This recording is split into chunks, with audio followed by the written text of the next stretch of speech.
Friday, I'm remote. It's Friday. John's in his truck again. It's all good. It's really amazing and awesome that we can actually do this with, you in your truck and um, me at my house, which is a really weird thing. I travel so much that it's very strange for me to be home, but awesome stuff. So we're gonna tackle a very I don't know, sciencey thing and today, and we're going to try and make it as simple as we can. And that's something simple as rolling resistance. So John, I know you teach rolling resistance in your class. Yeah, So, and I'm guessing that some of your students, and especially coming in, have no idea what we're talking about. yeah. And sometimes maybe halfway through still don't know really what we're talking about. But in the grand scheme of things, what is like, how do you define rolling resistance to a layperson? Yeah. So yeah, I do. This is an excellent topic, and I do teach this at both the undergrad and grad level, and under the kinetic analysis of cycling umbrella. And so rolling resistance is just as it sounds. It's the resistance force that slows an object rolling on a surface. Okay. Often explain it initially to the classes. You take a ball, basketball, and you roll it across the basketball court. Maybe just give it a slight push, whatever. Well, it will roll, roll, roll, but eventually it will stop.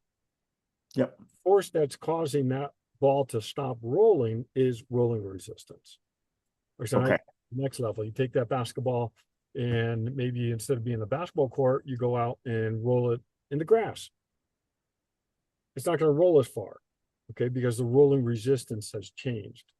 There's a little bit of a gray area on that, but it still works. Or if you roll the ball on sand, or maybe you do a different type of ball and a bowling ball or a ping pong ball or a medicine ball. All these different objects, you push them, they will eventually stop rolling.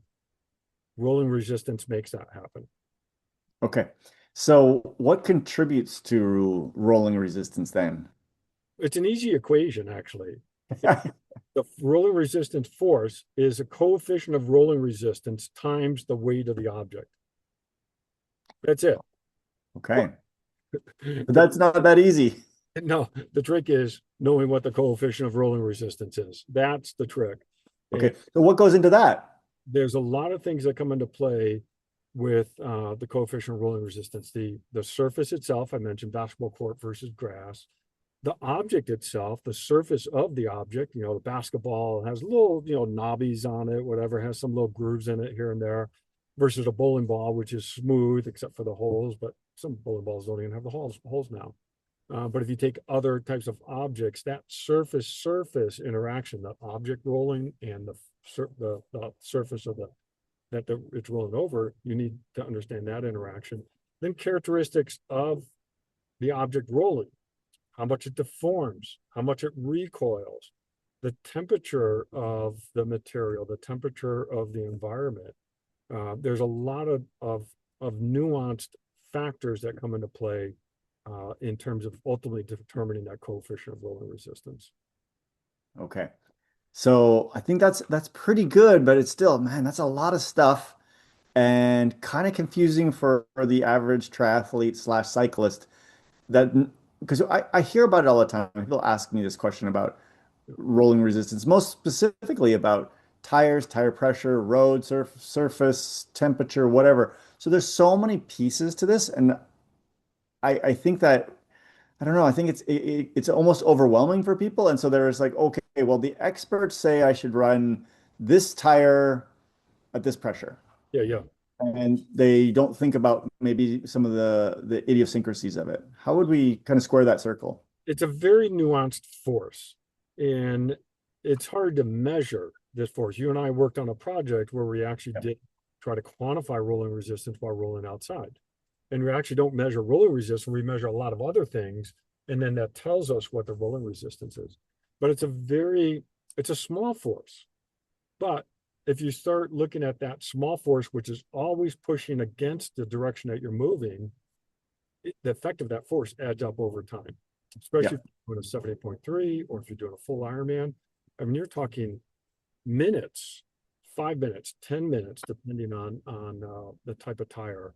and all the factors that go into rolling resistance.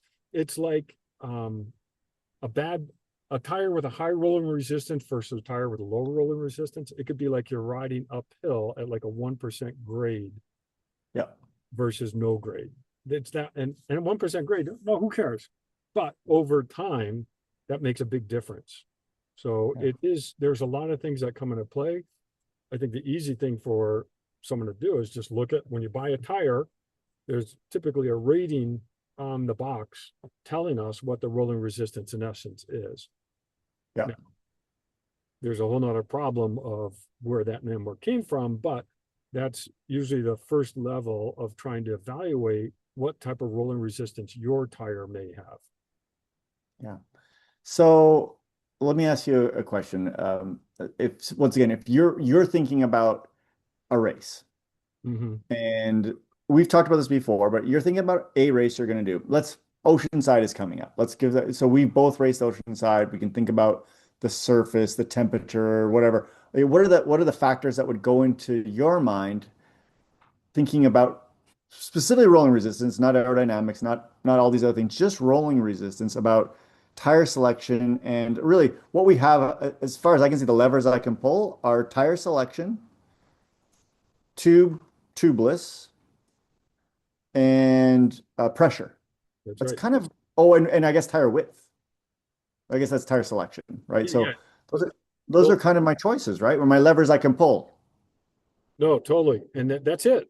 And Yeah, so, I think both you and I have a separate set of wheels with a separate set of tires specifically for racing. And so I yeah, talk with people, when rolling resistance comes up, I say, look, first thing you want to do if you're going to race is have a new set of tires because that's yeah, the best rolling resistance, least, for that tire, right, out of the box. But as it gets worn, how the tire behaves in terms of rolling resistance will get worse and worse with time. So now nobody likes to change tires. I don't like changing tires, right? So that's, especially tubeless. oh yeah, yeah, totally. So that's where you have a separate set of wheels, which is another investment. But this is usually where I go with investing in things on the bike. Tires, wheels for racing that you have your race tires on, and then you put those aside for race day, or I put them on at race week just to make sure everything's okay. But Yeah, you're with the other things, it's, how the tire is built. If you've got a tire, that's what you got. But you can buy a tire that is built in a way that is better for rolling resistance. Typically, though, tires that are better in rolling resistance are less good at puncture resistance. right. And so that's why you want to have your race tires be race and your training tires be a little bit more of a beefy tire.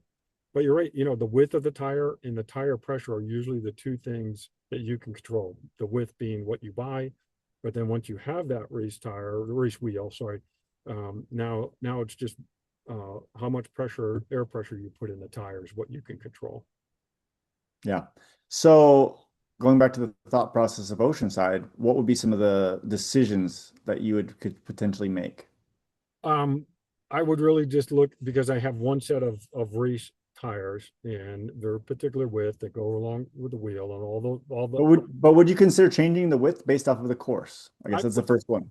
the wheels and tires that I have, they would be adequate for Oceanside. Okay. Maybe perfect, but I do have a limit on how much I like to spend on things. And we know tires are expensive. I mean, you can easily spend a couple $100 more than that on two sets of tires. But and then if you want a set of wheels that's more specific to one course or another, that adds a whole nother layer. So I typically have one set of tires that that match with the rims that I have.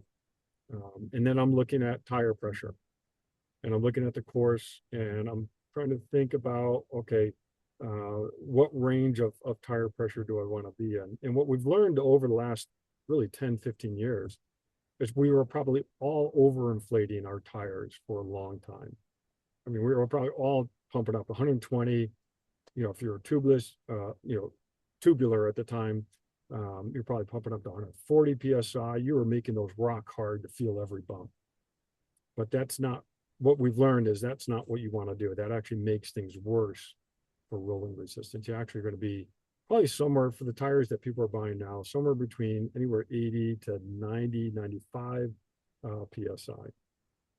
The thing that I thought was really interesting when we started doing this research and going down these roads was that erring on the side of lower was better than erring on the side of too high.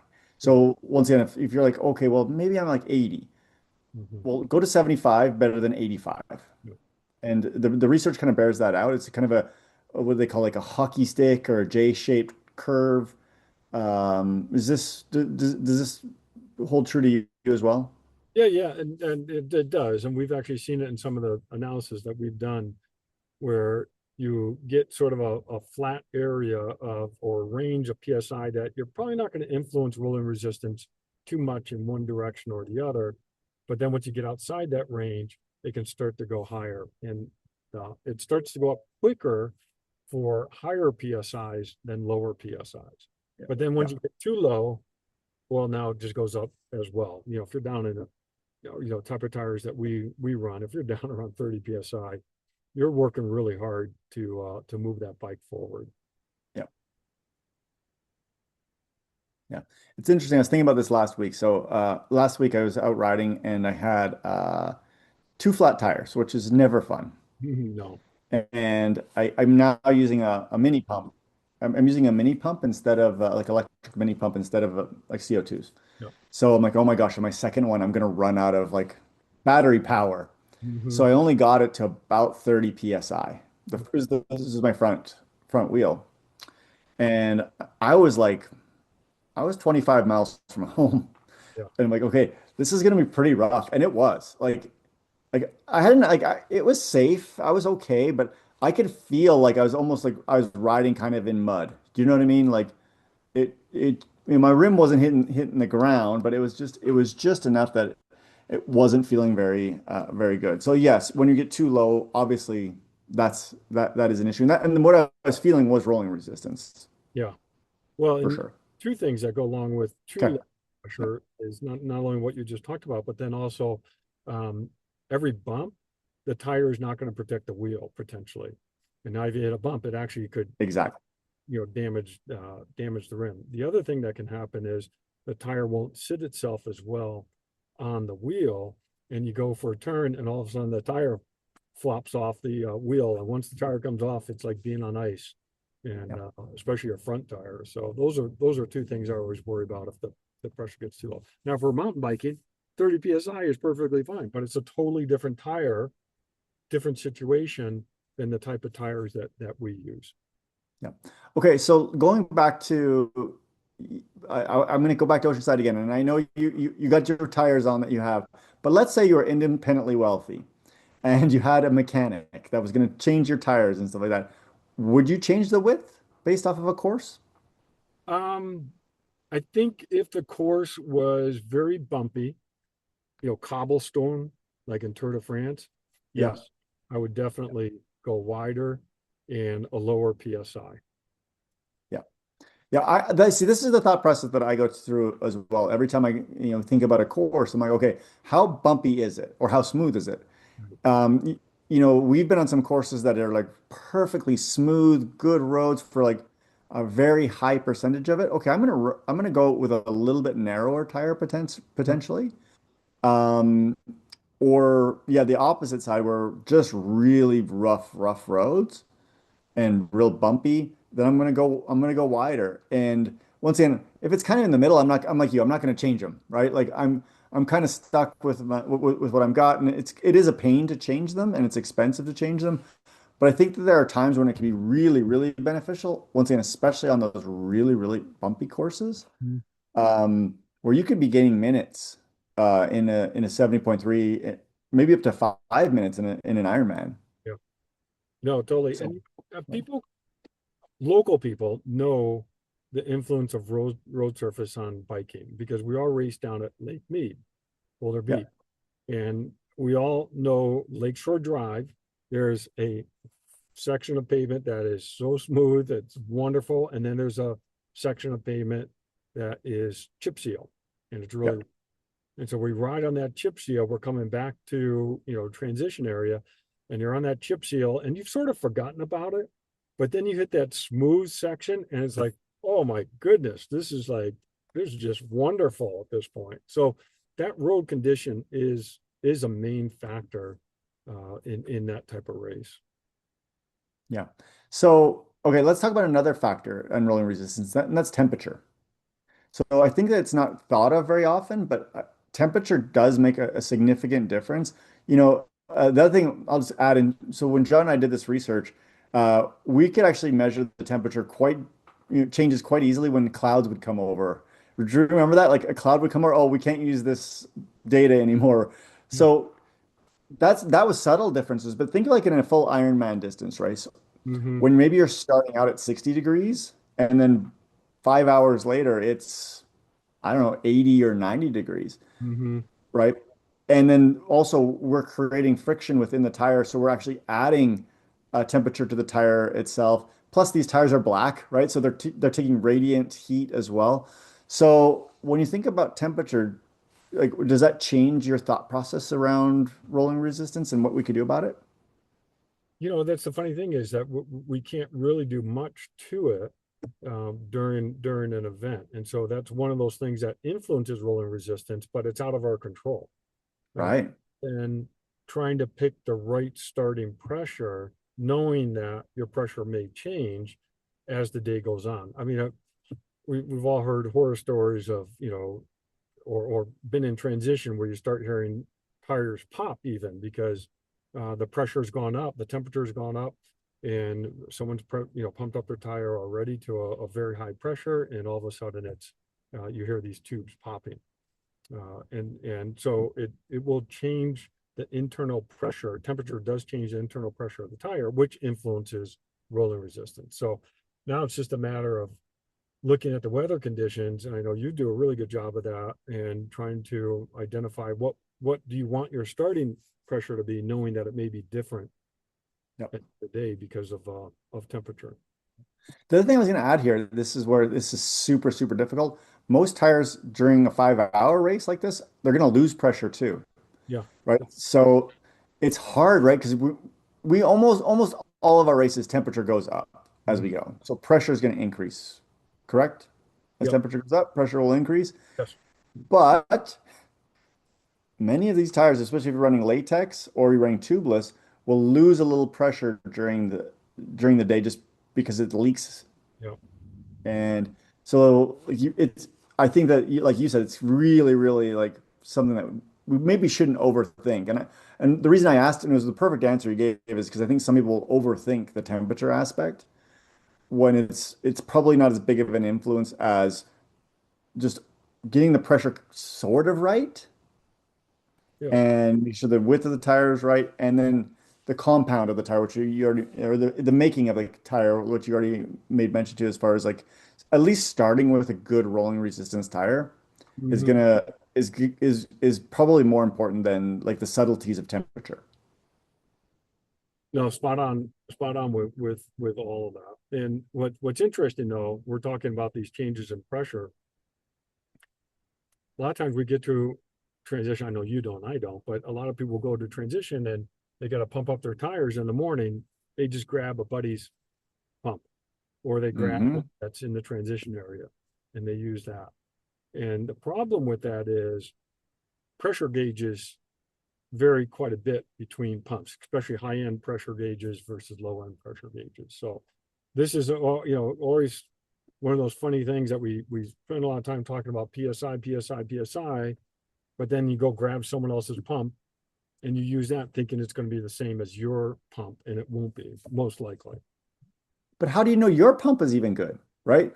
Like I've got two pumps in my garage. I've never calibrated them against anything, right? Yeah, Like how do we know our pump is accurate within 10 psi just because the manufacturer says it is? Well, when it was new, it was, but I got a pump in my garage that's might be 10 years old. that's right. Yeah, and if you use two different pumps, you're going to get something different. I actually worked with a local wheel company to come up with a device that would allow you to attach to any pump so you can use that gauge that was highly accurate, as opposed to using the gauge that's on the pump. And Yeah. product still, it's actually reached, it's been out in retail, but it's actually going to be pulled off from that company's closing. And Yeah. Resurrect- But what I'm saying is most people have no idea, right? Like, Right. so your pump is just as inaccurate as the pumps at transition or somebody else's pump. And, because once again, like, That's why you buy high pressure, highly accurate pressure gauge, yeah, which will cost a couple $100. yeah, A high-end pump, $200 to $400. And yeah. that pressure gauge is the pressure gauge that manufacturers are using and so forth. So, Yeah. but no, I don't want to buy a $400 pump. Or $200 pressure gauge, right? Like, as I was starting to think about this, I'm like, okay, I've got a pressure gauge that I use for my car, Yeah, right? Like little digital one. I'm like, oh, I could put a little Presta on there, and I'm like, this thing costs $9. yeah, right. Like I know like research level stuff, how expensive these things are. I'm like, that's probably just as inaccurate as No, right. And it's probably good for my car at lower pressures, like 30 PSI true. ish. But when I get up to 70 or 80, It's a different, yeah, yeah. it's a different thing. So then how do we wrap our heads around that, John? Like What we want set of pressure, but we have no idea where we're starting. the way that I sort of couch it is to go and use the same pump. Yeah. So, for me, and I think you do this as well, I take a pump, I have a pump that I use on a day-to-day basis. It's an electric pump, easy to pack, and I take that to transition with me as well, and I use that. So whatever number I'm getting, I'm always getting the same relative pressure, as I use that. Yeah.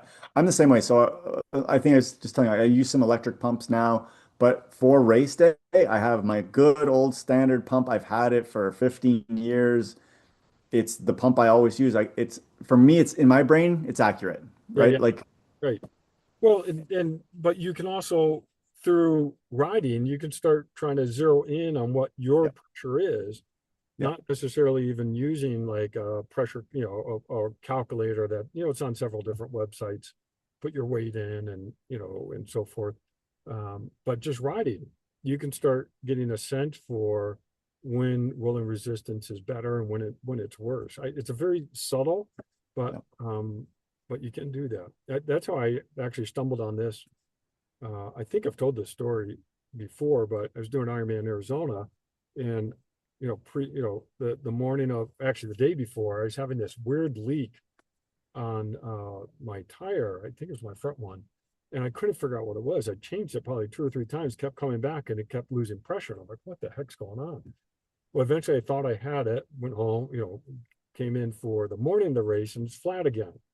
So I changed it again, pumped it up, and then at that point I'm like, it is what it is. I can't do anything now. It's a slow leak happening somewhere. I don't know where it is. So I pumped up to 120. I ended up having my singular best bike ride in an iron distance event. It was under 5 hours, and my tire at the end of the race was almost squishy, but not. I could definitely push down on it. So it deflated throughout the time. Waited throughout the time, yeah, and rolling resistance improved is the way that I Right. took it. And maybe temperature was the other factor, like adding pressure, like we just talked about, adding pressure by temperature equal to the decrease in the leak. Wow, that's amazing. And so yeah, so that's where all of a sudden, like, why is my tire not, why am I biking better, but my tire is probably down around 100 or 95 psi by the time I'm finishing. And so that's where I went down this rabbit hole of learning more about rolling resistance. Ended up being, the leak came from the valve extender joint with the I was I was gonna say, it had to be a valve extender because what other common element? Because I'm sure you're taking the valve extender off for every. tore out. I did everything, but I used the same valve extender every time I was putting it back on. So Yeah. Wow, that's interesting. So I guess maybe a take-home message for people as they're thinking about, race season's coming up. People are buying gear now, right? For like I was just looking at some race tires myself and starting to think about these things. And so I guess the first question, John, is how much should somebody spend on a set of race tires? Like like if you want to be competitive, what do you think? yeah, you're going to be spending well over $100, Yeah. and maybe as much as 200. I haven't priced out high-end tires at They're this. they're expensive though. Like, and I guess that's the point we're making is if you want to reduce rolling resistance, it's going to cost you a little bit of money. Like there's no I don't know of a cheap tire or even I guess I don't want to say affordable, but a cheaper tire that has low rolling resistance. It literally goes up. The rolling resistance goes up or goes down as the price goes up. That's right. That's right. No, that's true. Your $15 tube that you get at the local drugstore or tire, that's Yep. gonna have the worst rolling resistance for sure. Yep. Because of the Yep. materials it's made of. It just isn't, Yep. it's not gonna get you through. So when I talk with people, I say at least put on a new set of tires for a race, whatever you're riding and comfortable riding, but then getting a pair of race tires makes a lot of sense. And then a pair of race wheels that you have those race tires on, so you're not always changing your Yep. tire. But a newer tire is better than an older tire. And yeah, go ahead. Oh, I Yep. thought, No, no, you're good. yeah, yeah. So and I think that's one of the first levels besides aero bar, setup, position. Then it's the tires. That's one of the first pieces of equipment I point people to in terms of buying them. And then recognize that a training tire is beefier, more puncture resistance. That's not a race tire. Yeah. Yeah. Just if you can differentiate between training tire and race tire, you're probably doing good. So what I've done is I've actually taken now, I have like a silver Sharpie and I write on my race tires and I write like, race, 70.3 and I have like one of them and maybe I do an Olympic, put an O and I put a one. So I keep track of how many times I use it. Yeah. And because I used to be like, well, I'll just do it once a year. Yeah. And then I'm like, well, you know what? I forget like when was and maybe in one year I'm going to race a lot more, and one year maybe less. So I've really started to try and keep track of how many basically races, not miles, because I do like you, like the week before, I'm going to be I'm Right. going to be using them. Yep. And so I keep that in mind as well. And I start to like, okay, maybe 4 or 5 races is all I'm going to get to have the Mhm. best possible rolling resistance. And the bigger the race, for me, as far as like priority, that might be it might not even matter. I'm like, okay, if I had 3 or 4 races on these, I'm gonna go to a new set anyways. Yeah. Yeah. Um, because like if you're really competing for like podiums and at the top level, just a little bit of rolling resistance difference can make 20, 30 seconds Yeah. difference. Yeah. It can make a big difference. So yeah, in fact, I didn't race at all last year. And if I'm going to race this year, I better check out my tires and my tubes. Uh, Yep, for sure. because here in the desert, these things dry out, especially if they're just in the garage like mine are. So Yeah, exactly. All right, John. Hey, well, that was great. I think we've explained that pretty well for people. Great topic. It's really the other really interesting thing along this topic is every year manufacturers come out with better rolling resistance tires, right? And that's also frustrating. It's like, okay, I finally got the tires I think they're the best, and oh, next year, like this is like bike models and car models. The next year is always better. I should, at this point, honestly, have a tire with zero rolling resistance if the claims of the manufacturers are what they are, right? Oh, it's 5% better and 7% better. I should be on basically on glass, just moving around. yeah, So yeah, yeah, awesome, that's tough. So awesome. All good. right, well, hey, hope you have a good long weekend, and yeah, it was nice chatting with you today. You as well. Thanks. Okay, bye.